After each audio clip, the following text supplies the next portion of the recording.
Good morning, everyone. It's Vivi, and I am back with our special guest, London Paul. This is the Sirius Report you guys are listening to. It's a new show we're launching off every week. We have London Paul joining us, giving us the entire breakdown, the geopolitical, geoeconomic, geostrategic breakdown of the entire world, what the cabal is up to, what's going on, what is this new emerging order, the new reality, the new paradigm that we're stepping into. Paul's going to break everything down for us. So, without further ado, Paul, thank you so much for being on, my friend. It's great to have you.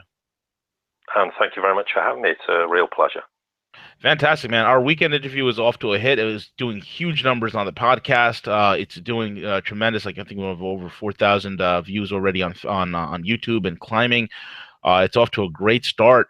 So, Paul, people are listening. People are loving. I mean, some of the feedback that we've been getting, even individuals saying that they were listening to what you had to say, and some even were so moved by they were actually moved to tears because they're so happy to to be relieved of this shackle, this black cloud that the cabal, that the globalists, this cabal has had over us for so many decades, Paul. So it's a message of relief for a lot of people. So thank you for that.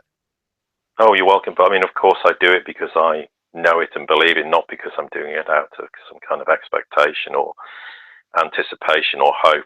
I Right. think we are seeing huge changes, and we can talk a bit about it later on because I know you wanted us to talk about the gold trade notes, and we'll talk about that first. But Trump's been coming out with some interesting things, and we can have a little look at that, and it shows Absolutely. already pre-inauguration he means business clearly. Absolutely.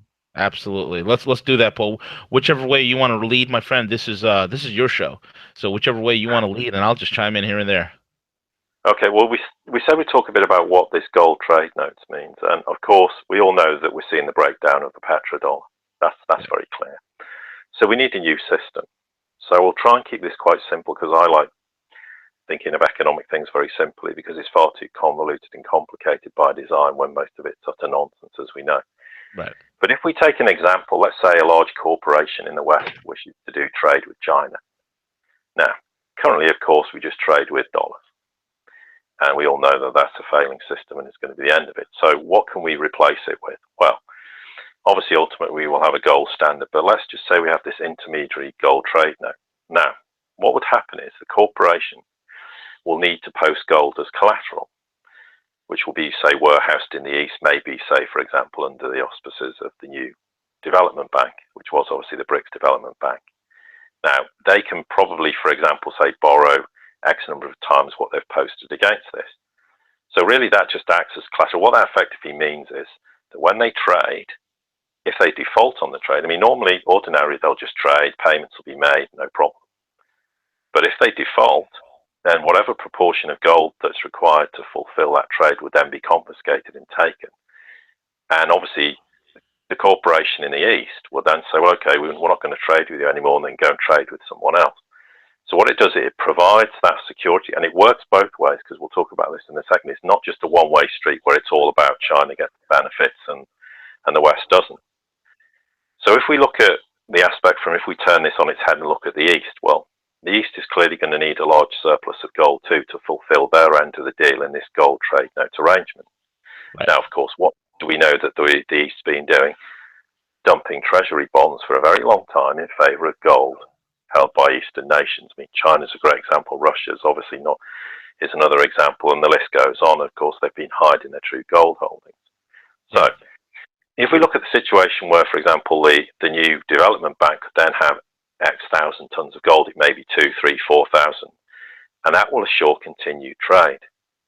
But of course, the proviso is, of course, the West needs to post gold to enable this trade notes to happen, which will enable the import process and export process to take place.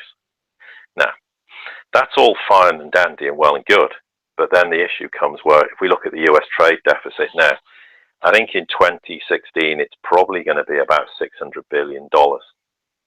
Now, Hmm. the issue is, and this is precisely why Trump wants to reindustrialize the US to reduce imports and increase exports. Now, in the new world where we say we're going to have this idea of gold trade notes and a gold standard, now the US will say we've got all this deep storage gold, and the rest of the world's going, well, we don't believe you. They say they've got oil and gas, but Yeah. those reserves don't cover, the requirements they need to get this balance in the trade deficit. So the argument is they don't have anything to back the dollar of any substance. Now, of course, the US may argue to the contrary, but of course they'll be independently audited, Right. and then they'll find out they don't have the required assets. So the US will need to have their own treasury dollar, and they'll be forced to do this, from what I understand, which will be devalued. Now, how is it going to be devalued? Well, that's a good question. Let's say it's devalued in two tranches. It could be quite significant, say 25% in the first tranche and then 25% in the second. Now, in very simple maths, what that means is if you devalue it 25% in the first tranche, then it's worth 75% after the first devaluation. Now, if you value it 25% the second time, that's a quarter or 25% of 75%, which is 17.5%. So the new dollar would effectively, therefore, be devalued 42.5%. Right. Now, that could happen over a period of a year. It may be 9 months, 6 months. I don't know exactly, and I don't think anybody really knows that. Now, of course, you and I know the problems that creates with the import market. The internal market can benefit greatly, and this is why I think Trump wants to do what he does and reindustrialize the US and rebuild all the infrastructure. But of course, this plays into the hands why you and I and countless others have said at this time. Obviously, you have to get a balanced portfolio, but convert your dollars into gold and silver because it'll preserve your wealth in a currency crisis. Now, is the US likely to face that sort of currency crisis? Well, yes, absolutely. But of course, the problem is if you phase the dollar out, the question goes, well, you've got the internal US market with US dollars. What about the rest of the world? They're going to go, hang on a minute.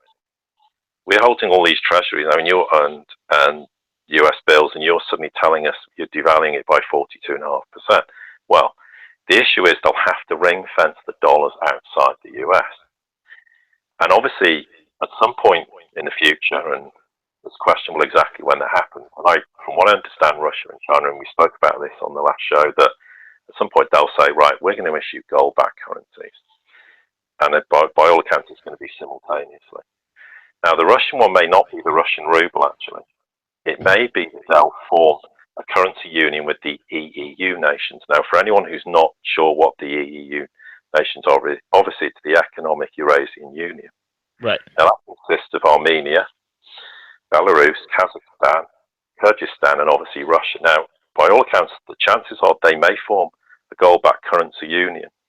And the name's been slated before, often what people call the ALTY, and that's ALTYN. Now, if we start to see gold-backed currencies, what it means then is the people holding the dollars will be given a period of time. Now, that could be a year, 2 years, whatever it is, where they can then convert the internationally held dollars into another currency. So what it means is the US then has its own treasury dollar, whatever you want to call it, and then the rest of the world is then able to ring fence those dollars. So then it makes the change more manageable. If you just collapse everything, we know what the chaos would be if you just said, we don't care about all the international dollars, it doesn't matter. Now, of course, the problem is the US as a nation is likely to, will suffer the consequences of this. But then the question is, how quickly can the Trump administration go about reindustrializing the US to reduce this imbalance in the trade deficit? Because that's really what this is all about. Now, if they can do that in a managed, controlled way, and do it quickly, now that's a big ask. In fact, that's an enormous ask, and some people would say impossible in the short term. But that's why I think there's a requirement to reindustrialize the US. Now, there are ways to do this, and there are a number of problems associated with how you go about this. I don't think the idea of slapping all these import tariffs is a great idea by any stretch of the imagination. But I think internally there is a recognition that this needs to be done. Now, from what I understand, Trump knows there's going to be this devalued US dollar coming down the track. He's aware that the US doesn't have gold. Now, the argument is the US may say, well, there's some way of providing other assets. Well, we'll see. I mean, there's all the old speculation, well, they've got a large silver holdings, the silver's going to go through the roof. Well, yes, but I do absolutely subscribe to the view that silver and gold are hugely undervalued. But if we're talking about the kind of figures that maybe people suspect may be applicable, that's probably only going to happen in a hyperinflationary situation. Well, that creates its own set of problems. But I think that's kind of nuts and bolts of the thing. The problem is people say when you talk about this, well, can you provide some reference to this? Or can you provide somewhere I can read about this? Well, the problem is there is nowhere to read about it because Exactly. it's not something that's written down. It's being talked about on certain levels as to how you manage this, and it is a hugely complicated problem, particularly, obviously, unfortunately for the US, because it holds the dollar. I Right. mean, yes, there are huge, enormous economic problems, as we know, globally, and not just obviously in the West. Yeah, China has issues, although I think the West starting to realise that China's now is rotating its economy very cleverly, and without people being aware of it, and they were expecting huge economic collapse in China, and thus far it hasn't come to pass. But the problem is the US uniquely has the problem holding the reserve currency as well. But I think that's kind of the nuts and bolts of what's happening now. We are seeing, of course, and we've had reports, and you've seen this yourself, where there was a lot of ships hanging around outside ports and nothing Yeah. was going on. And by all accounts, from what we understand, they were refusing to be paid in dollars. Is Because that there's that true? much. I've heard so What, many. I've heard so many reports about that. Is that true, Paul? That there are container ships that are carrying cargo that are refusing payment in dollars.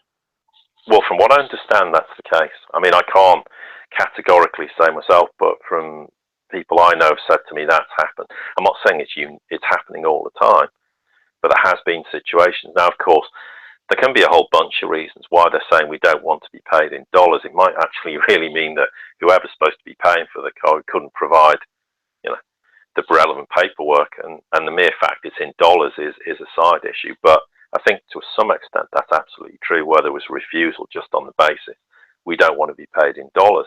Now, we know that there's all this confidence trick in the dollar that's absolute nonsense, and the rest of the world's dumping dollars like there's no tomorrow. And of course, if you look at the tick report, there's clear evidence of some very strange, bloated treasury holdings in countries you would least expect. I mean, Belgium's a great example of it. There was Luxembourg, the Cayman Islands, and it just doesn't make sense as to what. And of course, there's no doubt the dumping is a lot higher than you and I would believe, according to the official records. And of course, then as well, Japan suddenly have this bloated uptake in treasury bills as well, which is very, very strange. And well, that's a whole sort of separate subject in itself. But yeah, I do think that the confidence level is waning rapidly. And of course, the Western media, I think, will portray to the contrary. But I'm not sure it's quite as bad as is being made out. But there's no doubt in the future, obviously, in the scenario and the collapse of the dollar, and Yeah. then the confidence in the dollar will go, and therefore the US will be forced to adopt its own treasury note. Then, therefore, on that basis, with the kind of things we've just talked about, is that sort of scenario where, but if you have a gold trade note, everyone in the world's going to be confident because it's backed by the gold, and if you default, well, you have to pay the consequences of relinquishing a proportion of your gold as a result of that. So, I mean, there is rumour, and this I have to say this is rumour, that there is some evidence that the gold trade note process is happening in certain parts of the world very, very Right. quietly. No one's talking about it, but I can't say I've seen evidence of that myself, but maybe that is true. Yeah, I mean, we've seen the whole workaround that occurred just about 2 years ago between Iran, Turkey, and India. And if there ever was a beta test on how it would work, there you go. I think that was a perfect example of it. And it's pretty funny. Shortly after the whole entire thing that Turkey did with that within 2 years' time, you saw that whole entire CIA-led coup against Erdogan. It's quite remarkable. Yes, yeah, the coincidences are incredible, aren't they? Yeah, and there's nothing but it's nothing but coincidence, Paul. I'm sure. Oh, yes, absolutely. I mean, yeah. I mean, I think it's worth talking. I mean, there's a lot of people who are very adverse to the whole concept of a gold standard, and there are advantages and disadvantages. I mean, I'm an advocate. I think the gold standard is the way forward, and Yes. there's a number of reasons. Look, it's an easy system to operate and to introduce, and it provides for a very high level of kind of stability in exchange rates, which promotes international investment and trade. It's a fully secure system for the settlement of transactions internationally. It provides a stable price level in the country. I mean, when the country's on a gold standard, the currency can't be overissued, so prices remain stable. and it removes that risk of hyperinflation. And obviously also it's an automatic standard, so the deficit or surplus in the balance of payment is automatically brought into balance by import or export of gold. Now, and we can go on. Now, yes, there are people who say, well, there are disadvantages, because they say, well, you know, the cost of manufacturing gold gradually increases to levels beyond the official prices. And this will result in the stoppage of gold production, which has an adverse effect on international liquidity. Well, that's on the assumption you're going to have a financial system as it is now. And there's no one alive today, unless someone's extremely old, who really knows what a true gold standard is. Right. So I kind of question that argument. They say countries, obviously, who have persistent trade deficits suffer from recessions, resulting in reduced investments and unemployment and all the problems you have in recession. Well, once again, that's partly because we have this, you know, financial system now, which you're comparing apples with pears in that scenario. Yes, there is an argument that that is a disadvantage, and it can be. And then, of course, people say it's got no flexibility to adjust money supply in times of economic crisis. Well, hang on, who's caused all the economic crisis? Yeah. The very people who don't want a gold standard. So you can kind of say, well, maybe we can, you know, have some disagreement in regards of that being a disadvantage. Yes, it is, but only under the current system. And of course, the other thing is, to avoid the negative effects of reduced money supply, countries can sometimes break the equality between gold reserves and money supply, and therefore dilute the system. Well, yes, that's a very likely possibility. But I think on the balance of everything, I think the gold standard is the way forward. And from what I understand, that's exactly what's going to happen. Now, whether Western nations have to be dragged kicking and screaming into that is entirely up to them. But I think that, you know, it's a fait accompli, as they say, and it's going to happen, and the West just going to have to lump it, because there's no choice. Yeah, exactly. I mean, they're going to have to deal with it, because they don't hold the cards anymore. I mean, their whole fictitious paper cards, I mean, it's done for. I mean, did you hear about the latest of what's going on in Davos? They're literally sitting in Davos behind closed doors, licking their wounds, eating $40 hot dogs, wondering how they lost the world. Well, I thought we'd mention a bit about Davos, because it's rather a bit like the whole Bilderberg group thing. I mean, yeah. Bilderberg lost its relevance when they decided to tell the world it existed, because they spent decades denying it when it was to their advantage to deny. And Davos is a bit the same. I mean, there's only, you know, a couple of notable things that, for me, that going on at Davos. Trump's obviously decided not to officially send a member of his administration. And I think Merkel is absent, and I think she's absent because she's terrified that her own public image is going to be dented ahead of the German elections. But perhaps the only really interesting thing is Xi Jinping's rolled into Davos, and that's probably to give them the bad news that the game's up. I mean, because, you know, it all sounds great, and people think these are the movers and shakers in the world, and they're not really. They're just kind of low-level kind of minions who just do the work of others, and it makes great theatre. I mean, it is worth listening to anything that comes out, not because of, I mean, they had a track record of saying Trump would never get elected and Brexit had never happened last year. Well, there you go. Two things that did happen. So I don't think it's interesting in that regard, but they may come out with odd comments that may give us some indication. So obviously it starts tomorrow and runs till the end of the week.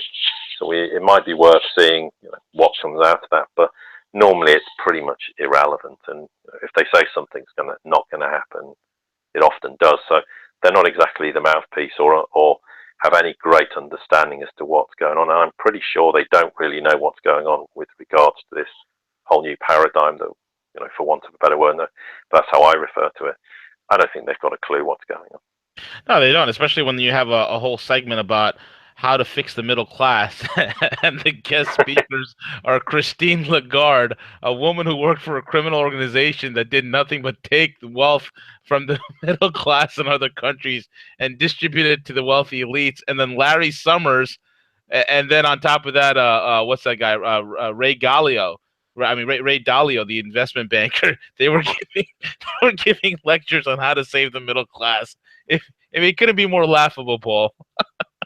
Well, no, exactly, and that's the whole point. I mean, I know everybody kind of gets bent out of shape by all these organisations that existed, but if you look at them and what they come, I mean, it's like, you know, we've got the upcoming events, and we can talk about that in a little bit. But you know, the ECB is a great one, or Yellen comes out and says something, and I don't think anyone seriously takes these people for anything they say anymore, because it's just Yeah. absolutely irrelevant. It's just hyperbole of the extreme, and there's just no value in anything they say. So I, I yeah, the markets don't really react to things because the markets already know exactly what's going to be said, and it's all crafted. And until they actually start to say something meaningful, and I mean, this isn't just yelling. I can't remember when I last heard anybody in the Federal Reserve or the ECB say anything that was of note.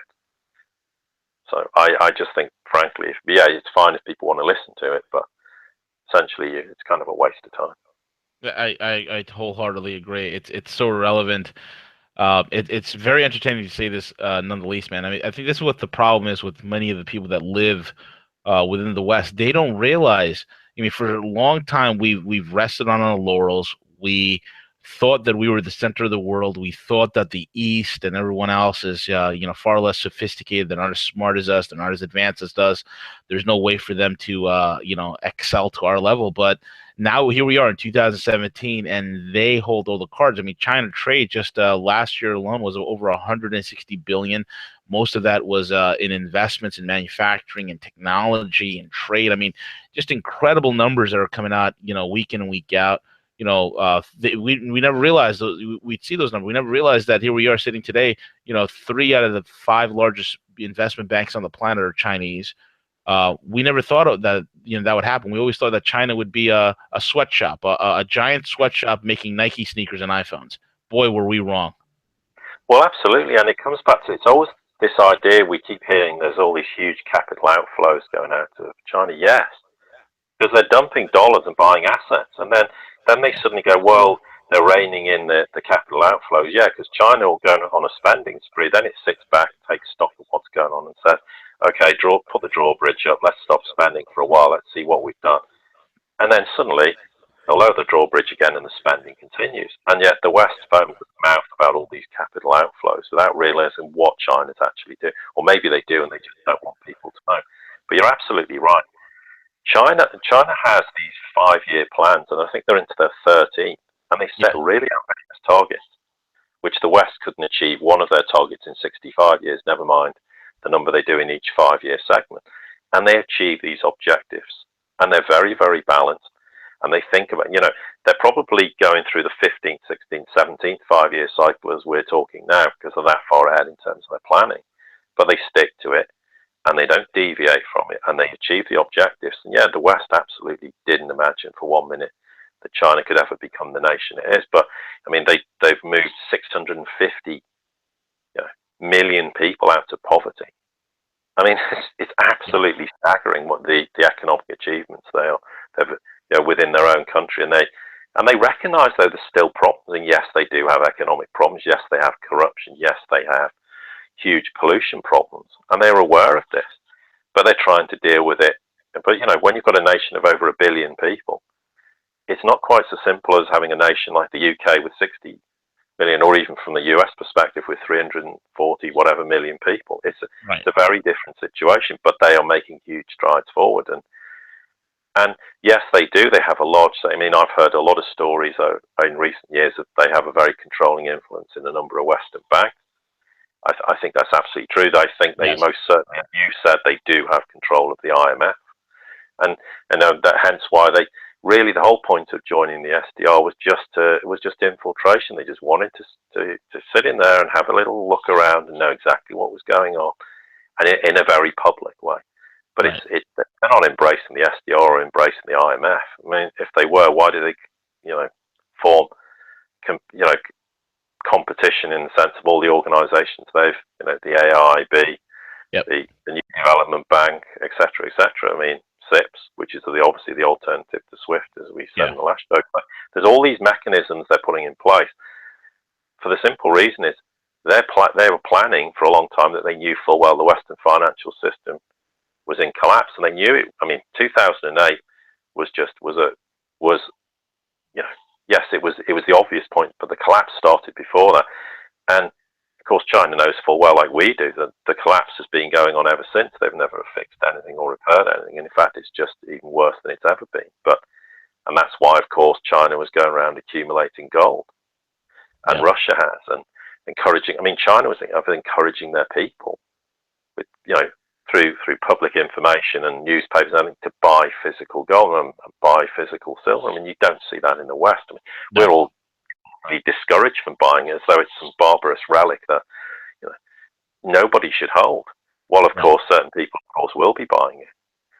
So yeah, without a doubt, we're seeing this huge change, and the West, I think, is starting to realise that. And I think the first thing that had to happen was where the mainstream media is being completely discredited, and obviously the whole debacle with Trump, and the whole debacle about the Clinton Foundation, everything surrounding the election just proved that, and this, of course, this new whole idea of fake news. Well, absolutely, but that's the way you start to appeal to the masses and the people of the nations of the West who don't know what's going on, that there's a big problem because your news is lying to you.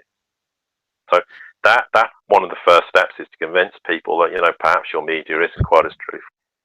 Because, of course, the West is going to have to go through a huge learning curve and understanding of exactly what is really going on. Because I know people in Russia and China who say to me, I just don't understand how people in the West can believe this. Yeah. And, but of course now, and this is, now we've got Trump, and Trump's, I thought, well, okay, maybe he'll sit back and not say an awful lot till post-inauguration. Well, he did an interview with Germany's Bild, and he basically said, look, NATO's obsolete. He predicted that other European Union nations would join the UK in leaving the bloc. He threatened BMW, a huge German company, with import duties over a plant in Mexico, right, which obviously is going to raise concerns about the whole transatlantic Berlin relationship. He said that the Bush administration's decision to invade Iraq may have been the worst in the US history. And he said he thinks that, I mean, okay, people say, well, he would say this about his son-in-law, but he thinks he'll bring about an accord with Israel, and I think that will happen. And Trump said he's going to keep using social media once he's even in the White House to sidestep the press and communicate directly with the likes of you and me. Well, who would have ever believed the president would have done that? So he's already starting to kind of articulate the kind of things we're expecting to see in a kind of post-inauguration world. And he's also said to Britain, look, we'll offer you a quick and fair trade deal with America within weeks of taking office to make Brexit the thing we want it to be. And he's inviting Theresa May, the UK Prime Minister, to have these discussions and make it happen quickly. And, he's kind of saying the things that, 2 years ago, you would have never believed. Well, a lot of people would never have believed Trump would have even stood to be president, would have been president, and to expect a US president to say it. But he's starting to articulate all the things, like we said, which means that he is really serious about the demise of the cabal. Now, there were people saying, well, he's locking horns with the CIA, and I put an article on our website about this. It was very brief, just to highlight some of the ideas of what's going on, and people will be fearful for his safety, kind of drawing parallels with the Kennedy era, and obviously what happened to Kennedy in his attempts to try and lock horns with the cabal. But the world's a very different place now. It is. China wasn't what China is now, and Russia wasn't what Russia is now, and the East. And Trump's kind of coming at just at the right time to start to say these things, and he's serious. He really means what he's saying. He wants to see an end to the insanity. And from a US perspective, it's a if you had the choice between Clinton and Trump, if the US had got Clinton, well, as we said, it would have been absolutely devastating on so many levels. I mean, she probably would have. Well, if she didn't wreck the world, she would have certainly wrecked the US in the process. So. And we're kind of hearing the noises that we expect to see from Trump already.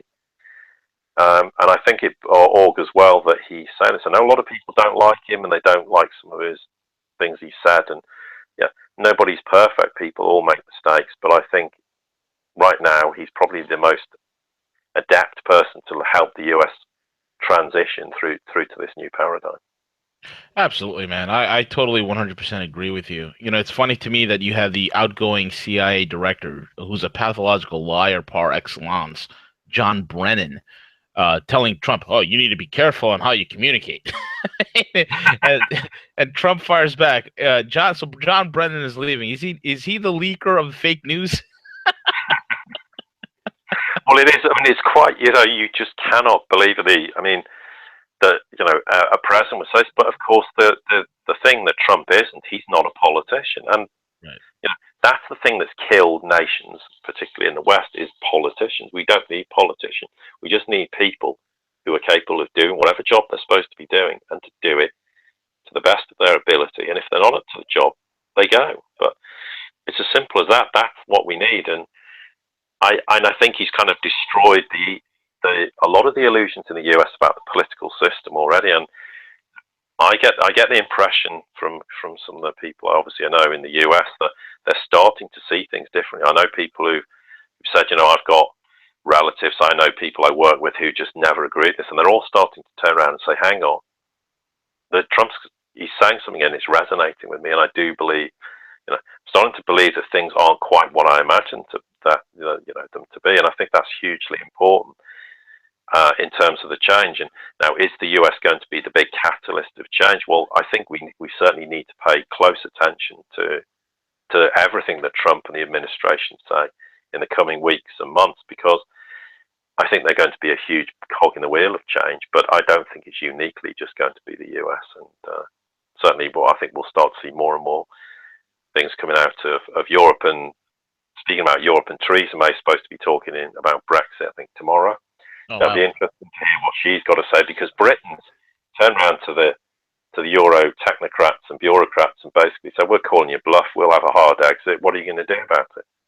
And they're like, oh, hang on a minute, that's not what was supposed to happen. We kept threatening you with, and now you're telling us you're going to do the very thing we were threatening you with to stop you leaving.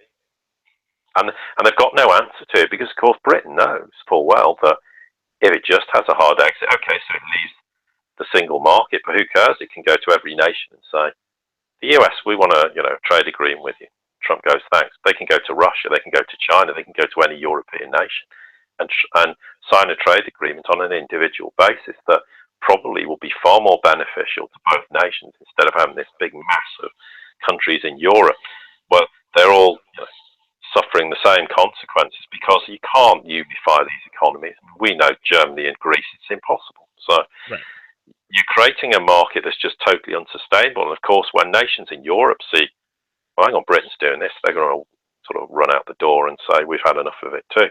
And of course, I think this evening, UK time, Carney obviously the Bank of England governor is supposed to be speaking, talking about policy issues that are affecting the Bank of England. But he started to say some interesting things that are kind of contrary to normal the Bank of England kind of statements, particularly around Brexit. So is he part of the process now of realising that, well, the Bank of England's going to have to evolve or die as a central bank, and we can't be seen to be kind of talking about the things we used to talk about?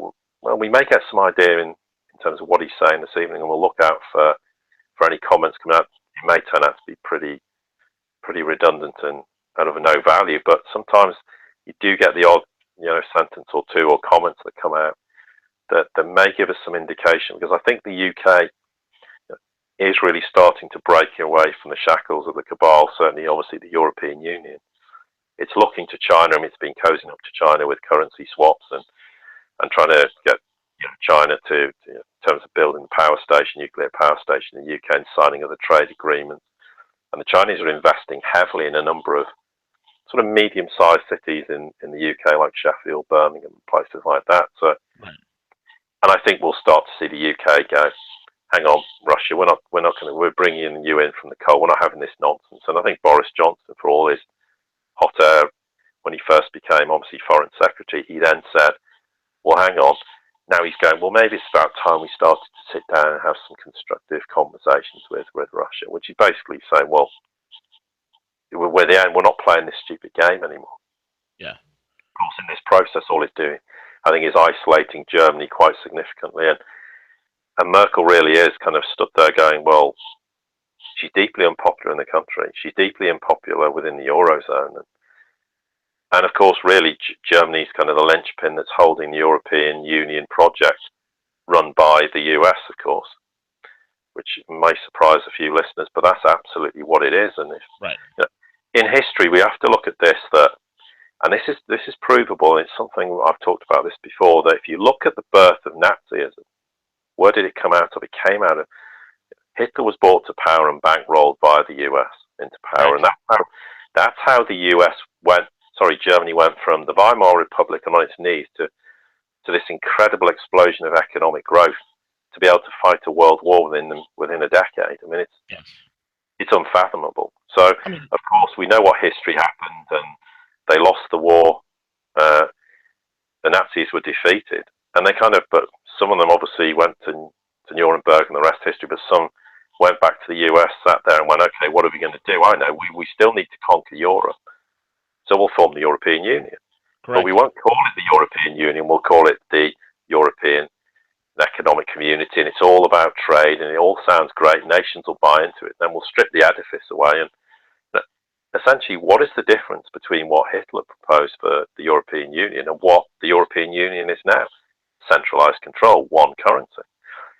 So, of course, there's inevitable parallels that I never see people talk about, which is quite frustrating because it's so obvious what's actually going on. Oh, So, absolutely. Yeah, absolutely. yeah, Well, go and ahead. I think that's why the European Union's this huge melting pot as well. And we're starting to see, there's a lot of dissension. I mean, Poland might not be a big European country, but that's in serious financial problems. They've just taken an IMF loan for $8 billion for the government.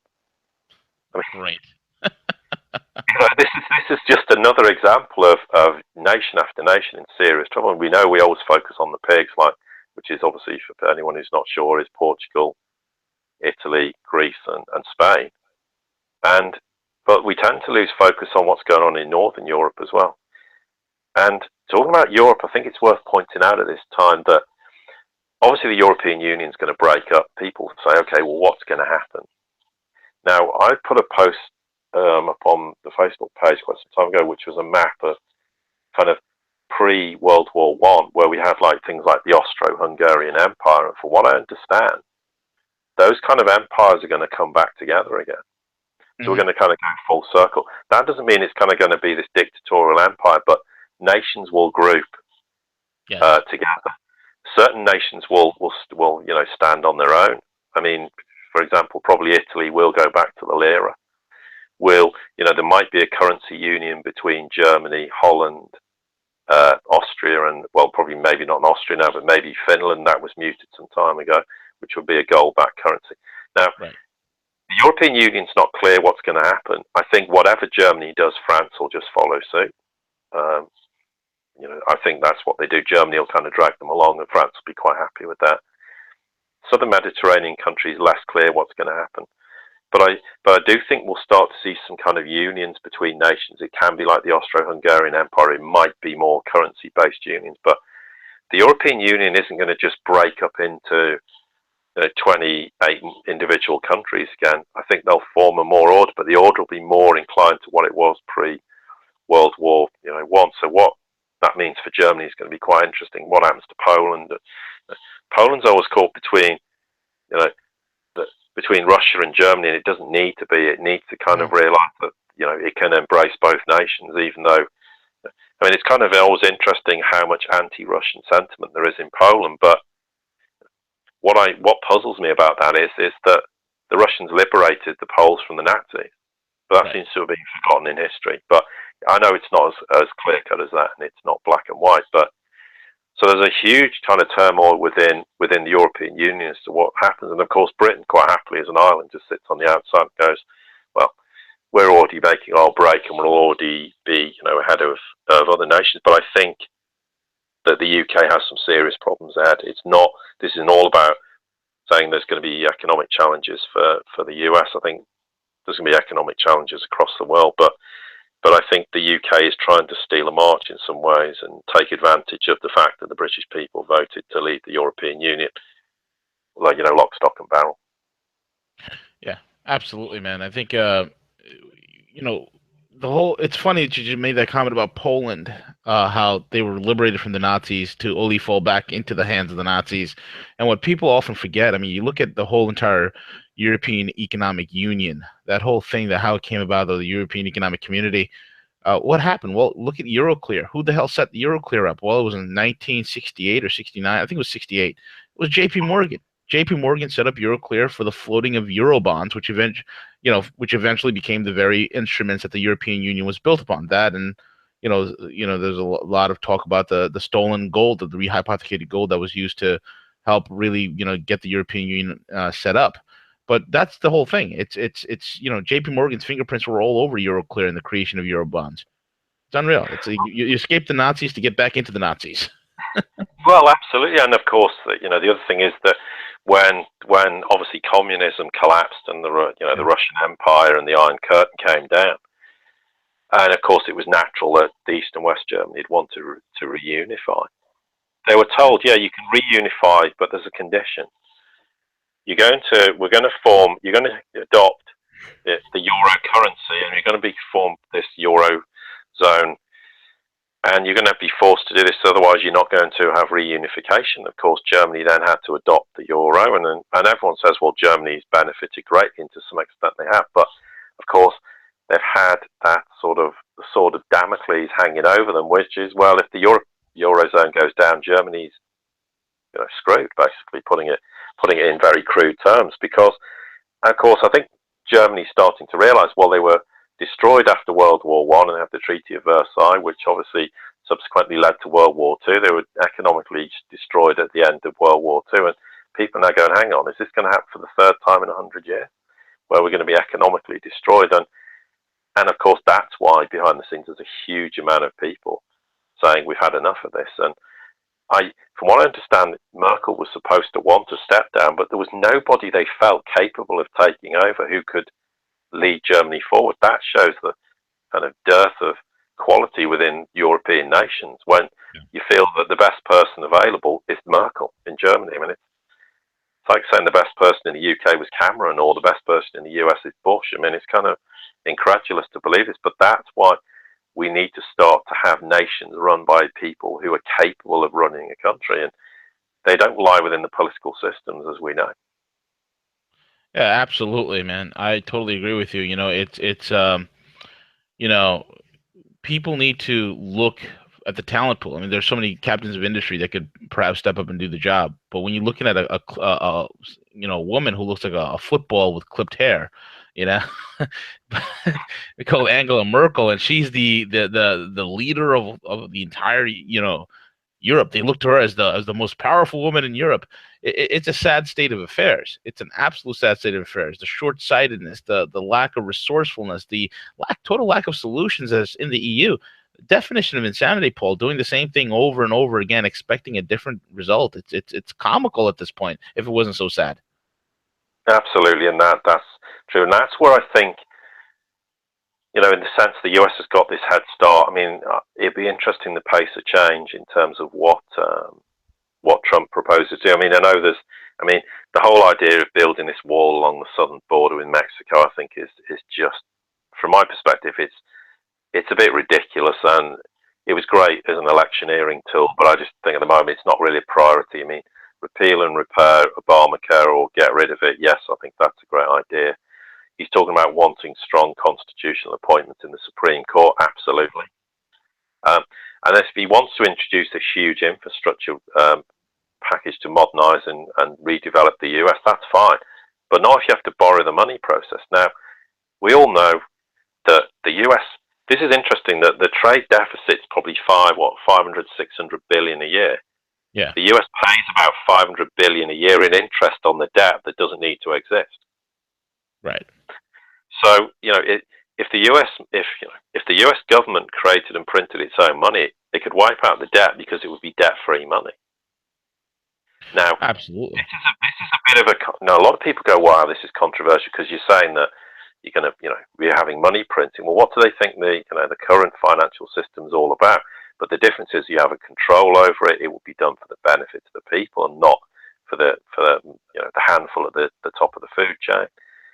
And obviously, we have to stop banks lending out more money than they have. That has to be a priority. Now, from what I understand, these are pretty important changes if they were to be come to fruition.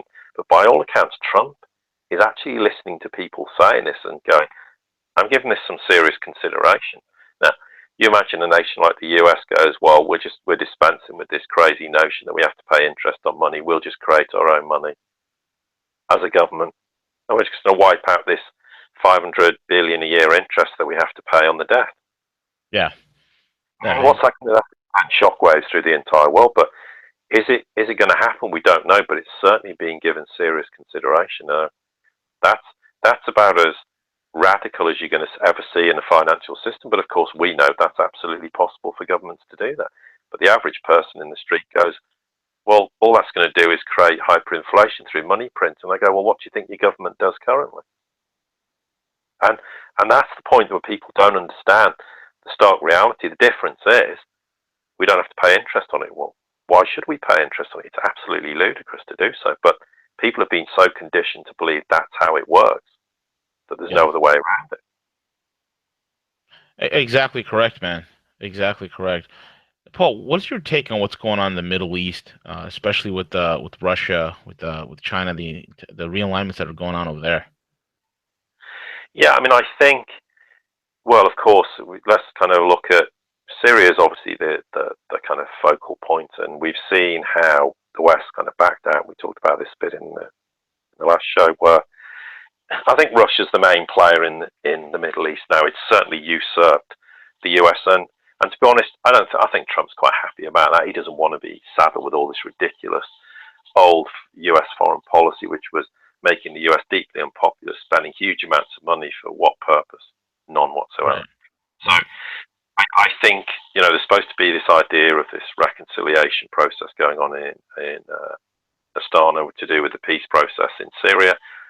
I think we'll certainly see. I think Assad will stay in charge, but I think the genuine grievances of opposition parties will be taken into consideration, and of course the opposition parties now supporting him militarily in terms of the operations to remove what's left of ISIS or Daesh, whatever they're called now, within Syria. So the strong cooperation, I think we'll see Syria as kind of the blueprint. I think then there'll be a move to say to other nations, look, I mean, and what I mean by democratization, I mean proper democracy, not this kind of pseudo-democracy that we think we have in the West, because we have a political system that says, well, we get the opportunity to vote every few years for a government. I mean, real democracy, I think Middle Eastern nations are going to have to adopt a democratic process. That includes, now, that might sound, people say, how the hell do you make Saudi Arabia do this? Well, Saudi Arabia is in a real pickle. We know that it's got a huge budget deficit. There's talk they may even have to start taxing people. Well, can you imagine doing that in Saudi Arabia? It's not going to go down too well. The House of Saud's in grave danger of collapsing. So it's going to turn around and say, well, okay, what are the alternatives? They're probably going to have to make some very uncomfortable decisions. I think Iran will become this huge, strong nation economically, but we're already seeing Iran and Iraq working together in terms of what's going on with dealing with ISIS in Iraq. So we're seeing nations that are starting to glue together that were unglued by Western policy. So Iran's obviously the big play. We'll see change in Iraq. I think what we'll see is a movement, obviously, of Western influence out of that region. Now, the question is what's going to happen with Israel. Israel's a real hot potato as far as most people are concerned. Well, I don't think Netanyahu's going to last much longer. I think is a real danger that he will implode, or he'll just resign, or he'll just go or be forced out. The whole Palestinian question is obviously a huge one. It's very complicated, and we could talk for months about this. But I think Trump has. There's some idea people are a bit concerned about his ideology behind what he thinks is going to happen in Israel. But I think in the end there will be a peace settlement. It might take years to come to fruition. It might happen in a lot quicker. But I think we'll see a very changed kind of stance with regard to Israel. And if you notice, apart from the recent bombing in Damascus, Israel's been quiet for a long time about what's going on. Right. Very little, because from what I understand, obviously Putin kind of got Netanyahu on a leash. So yeah, I see huge redevelopment now. Of course, the interesting thing comes about if we see the birth and really strong growth of Iran again. What does that mean for the whole region and other nations? Well, that remains to be seen, because obviously Iran was suppressed to allow other Western kind of backed nations within the Middle East to come to fruition and be strong and dominant. Well, that's going to move away. So there's going to be this reorder and rebalancing of the equilibrium in that region. But I mean, Turkey is a great example that I think it's very much rotated east in its mentality. I'm not saying I entirely trust Erdogan and he's pushing ahead with constitutional reforms in his own country. It remains to be seen exactly what that means.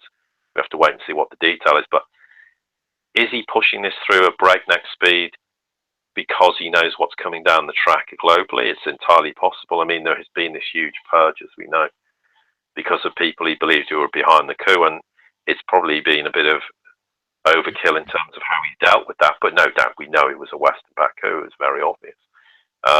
And he's trying to address the problem. But I think occasionally they make bad decisions. But very quickly, Russia seems to just get on the phone, or maybe Putin gets on the phone and says, hang on, rein your neck in, you're not doing that. And Turkey very suddenly decides to adopt a very different stance. So, I mean, that was obviously a key swing nation away from the cabal and Washington's influence in that region, hence why they put a NATO base there and wanted them, because strategically, obviously, it was very important to the cabal to have that kind of position within that region. So I think, yeah, we're going to see a massive reorder, a change. We're going to see a democratization. Is this going to happen quickly? No, it's probably a very slow process. But no one, if anyone expects, the new paradigm to be this magical light switch moment, they're going to be very disappointed, because it is a long process. But the important thing is, if we start to have a world where we can work together for mutual cooperation and beneficial reasons, and we're not going to go around deciding that if someone doesn't agree with us, we're going to blow them off the face of the earth, then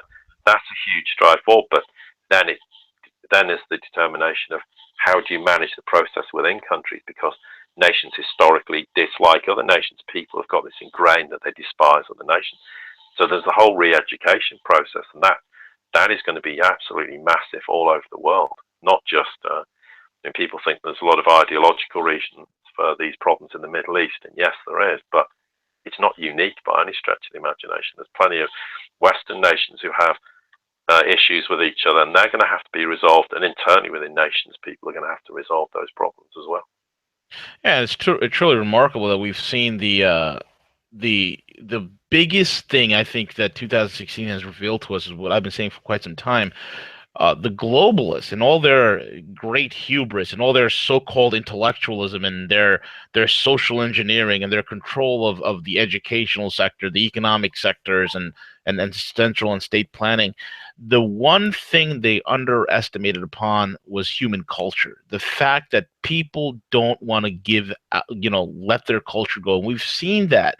And we've seen that occur where, the Brits are like, wait a minute, what the heck's going on? What's going on with our country? Why are we so beholden to this far off bureaucracy that we have no control, no say, no power over, that's in Brussels? We've seen that in Italy. We've seen that and we're seeing it in France. It's about to, I think it's going to fall into Marine Le Pen's hands, or Francois Fillon, which, Fillon, I call him, nationalism light, but either way, there's going to be change, Oh, absolutely huge. Yeah, huge change. And of course, while all this real change is going on, you've got this Thursday, you've got the ECB monetary policy meeting, and they're just going to come out with vacuous statements that mean nothing. Yeah. And I think that's the thing. People are still focused and worried about these entities around the world. You've got the IMF, the ECB, the Feds, and whoever else it might be. The list is endless. Don't focus on anymore what they're saying, because they're irrelevant. They have no future. I mean, yes, the ECB might still exist, but if it's going to keep existing, it's going to have to completely radically change its whole policy and ethos of how it operates. So they're not worth listening to. I mean, and I think people need to sort of move on from this and go, okay, well, where's the change coming? I know people are a bit worried about nationalism, but you've got to be careful, because nationalism can go to the extreme. But oh yeah, but you have to get the balance. There's nothing wrong with the Russian people love their country. It does. The Chinese people love their country. You've got to get the balance right. There's nationalism and then there's insanity. But we have to restore the idea that it's okay for people to I'm not a greatly sort of patriotic person in terms of Britain. I mean, Britain's a country and I live there, and sure, I've had benefits from it. But we need to strike the balance. It's okay for countries to be allowed to feel nationalistic as long as it's managed correctly and people don't go, well, I'm nationalistic and I despise this person and I don't like this happening. And they have to get that kind of balance right. And I think that's where you're right. People they underestimated the fact that people were not going to put up with the idea that you're just taking away our national identity on every level, and that's why we started. We saw what you saw in terms of the UK and Brexit, and of course, yes, you're right. You see it in France, you're seeing it in Italy, and not just that. I think you can see it in Germany happening as well, where people are starting to go, hang on, you've just taken this a bit too far. And of course, we know the whole immigration process in Europe was designed to get people angry and rising up. But they thought they could do it in a way that it would cause this massive outspill of anger. There'll be rioting, and then they'd go, well, we're going to have to do something about this in control. And of course, people haven't done how they expect them to react. In Britain, they didn't do that, just reacted by saying, we want to leave the European Union. End of story. And we want to regain our sovereignty in terms of control and what we do. So, yeah, we have to be a little bit careful, because if you talk about nationalism, it can conjure up images of nationalism in years gone by and all the problems we know that was, and the despicable regimes that existed in places like Italy and Germany and stuff like that. But that's not what people need to sort of aspire to. It's getting the balance right, and in a new paradigm, in a new world of change, it's fine for nations to be nations again. But the ideology then is that they want to work together with each other, and that is the fundamental premise of change that needs to come about. I totally agree. I wholeheartedly agree. Paul, we got about 2 minutes left, man. Why don't you plug your podcast, how people could follow your work, your website, and your contact info? Well, thank you very much. Yeah, obviously the website, and I'll spell this out, it's the Sirius Report, that's SIRIUS, obviously report, all one word.com. That's got economics, geopolitics on it, and various other things. We write articles to support the work we do.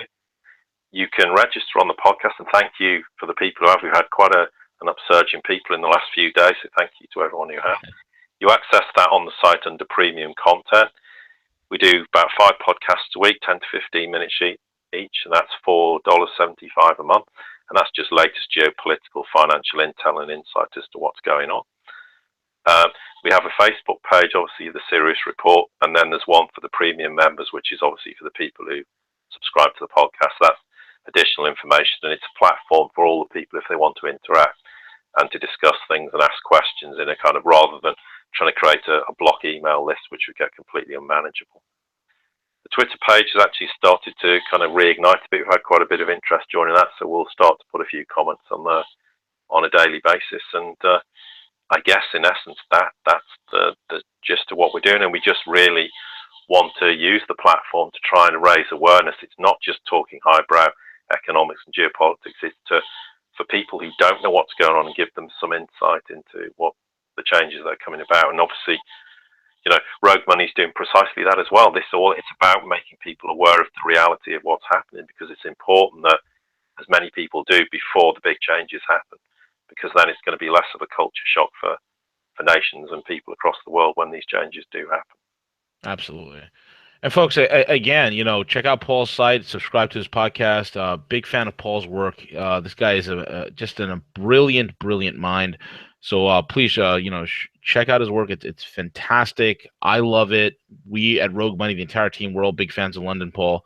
So guys, again, thank you all for listening to us and joining us today as Paul's breaking down the entire global paradigm shift that's occurring, and looking at the future, looking at the solutions, looking at what's emerging. And you guys could take information such as what Paul's putting out there and utilize it for yourself and better position yourself, because that's what this whole thing is about. At the end of the day, it's about solutions and it's about leverage. And if you have the right information, you're able to make the right decisions. And like what Paul said earlier, this is the type of information nobody's writing about it. So when you go to like the Sirius Report, or you go to Rogue Money, we're putting out all these articles, we're putting out all these things where we're detailing for you the entire paradigm shift. And you might say to yourself, well, where are they citing their work?